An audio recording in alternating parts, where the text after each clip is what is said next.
Yo quitaba a los jueces y los cambiaba. Hubo jueces a los que mandé yo a las Islas Marías, literalmente. El entonces jefe de gobierno, ya Andrés Manuel, me apoyó en muchas decisiones. Yo le informaba, oiga, se está metiendo fulano tal.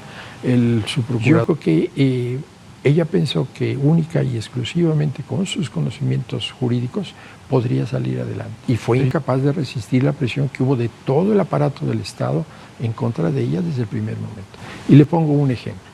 Cuando ella no se levanta de la silla porque no cabe, no puede levantarse de la silla es muy angosta. Y en lugar de explicarlo, pues todos los medios se le fueron encima, que falta de respeto, que todo eso.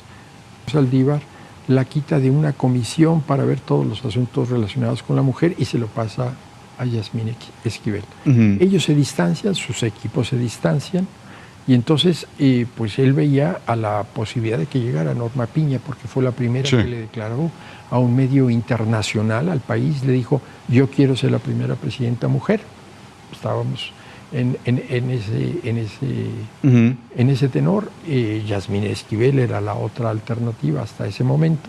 Y después surgió un tercero, y cuarto, y quinto, y sexto. Sí. Entonces yo me sostuve.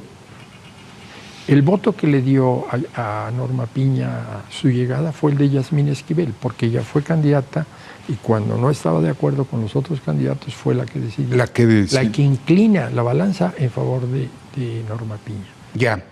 Ahora, nosotros debemos de tener en cuenta siempre que la mujer, la presidenta, una extraordinaria magistrada federal, fue juez, fue magistrada y después ministra, pues no tenía la experiencia política, debemos de reconocerlo, para enfrentar a un grupo de personas con una carrera política mucho más amplia y fue incapaz de resistir la presión que hubo de todo el aparato del Estado en contra de ella desde el primer momento. Y le pongo un ejemplo. Cuando ella no se levanta de la silla porque no cabe, no puede levantarse de la silla es muy angosta. Y en lugar de explicarlo, pues todos los medios se le fueron encima, que falta de respeto, que todo eso. Yo creo que ella pensó que única y exclusivamente con sus conocimientos jurídicos podría salir adelante. Pero yo creo que hubo una campaña que continúa durante todo su periodo en contra de ella, del sistema político mexicano, porque no les agradaba. Dramática la respuesta que hubo, ella presionada por quienes la asesoraban, quienes tenía cerca, como en el caso de los fideicomisos. Cuando viene el presidente y pide los recursos necesarios para el problema de Acapulco, que se entregara una cantidad, ella dijo, estoy dispuesta a entregarlos, se los vamos a mandar. El presidente de la República dijo, muchas gracias, aquí dejan. Y de repente, pues que no, que hay un amparo y que no voy a poder mandar los fondos de los fideicomisos porque están con un destino, etc. Yo creo que le cerraron a ella la posibilidad de acercarse al presidente y explicarle. Había un gran encono por parte del grupo cercano al presidente. Hay que recordar que había algunas asesorías, había algunas personas cerca del presidente que le decían, no, ni acercarnos al Poder Judicial. El presidente de la República lo dijo, ni les tomen la llamada. O sea, hay un rompimiento con el otro poder, cuando lo que debe de haber es un diálogo. Pensar en que se pasa uno a la oposición o que era uno neoliberal o pasaba uno a filas de la oposición, incluido yo, incluida la ministra Margarita Ríos Farjat, que fuimos designados por el presidente de la República, sino simplemente nuestro compromiso y mi compromiso, y así lo dije yo y se lo dije yo al presidente, con Arturo Saldívar como testigo, con Julio Scherer como testigo, con Yasmín Esquivel. Mi obligación era respetar la Constitución y decirle al presidente, en esto se puede, en esto no se puede. Yo con mucho gusto pues lo he seguido desde antes del 2000, de que él llegara a la jefatura del gobierno. Yo creo que en la condición de presidente, hacia mí en lo personal, seguía tratándome con mucho afecto, me escuchaba. Tanto es así que en ciertas decisiones que yo tomé o que tuve que tomar, él las respetó y él dijo, pues yo he apoyado esto, yo apoyé, por ejemplo, la ampliación de mandato de Arturo Saldívar.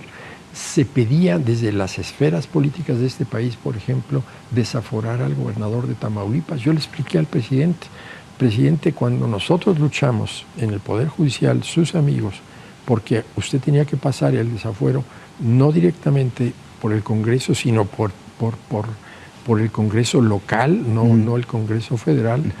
Nosotros estamos violando esto. Y además le expliqué yo, y él aceptaba hasta entonces algunos consejos y opiniones muy respetuosas. ¿Y después ya no? El rompimiento de mi diálogo con él, el malestar de él, fue cuando tratamos el asunto de la Guardia Nacional.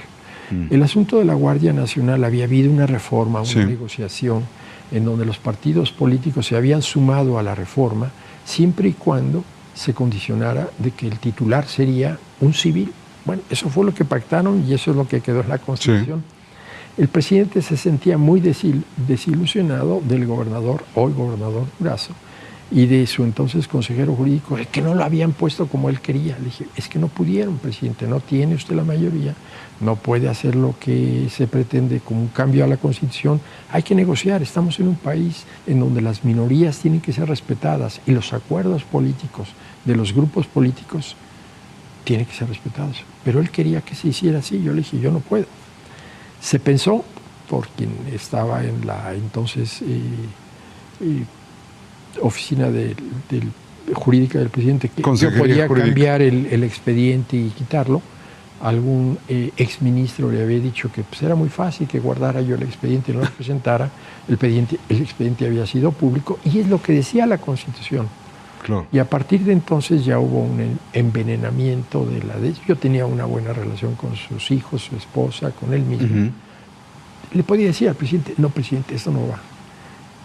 Y a partir de ahí ya no le gustó, hubo una gran intriga en los medios, la gente que le manejaba la comunicación social se fueron directo en caricaturas, en desplegados, en planas, en comentarios de radio y televisión, y yo ya no quise volverlo a buscar. Yo entiendo al presidente saliente, la fuerza política que tenía, y además pues le destinó mucho tiempo a su propuesta de reforma. El presidente lo que quería, y a mí me lo dijo en alguna ocasión, y lo dijo públicamente, se van a arrepentir los ministros si aprueban estas cosas, en el caso de la Guardia Nacional. Fue una advertencia, él siempre anunciaba cuál era su jugada. ¿Lo ve como un acto de venganza? ¿Lo interpreta? Yo así lo dije delante de todos los diputados y senadores cuando nos reunimos a discutir la reforma y estaba Arturo Saldívar.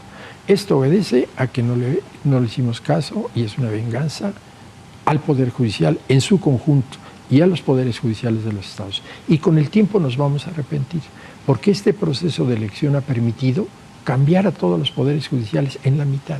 Los gobernadores se han apoderado de los funcionarios de los poderes judiciales federales y locales. Y esa división de poderes, ese equilibrio de los poderes en los estados ha desaparecido.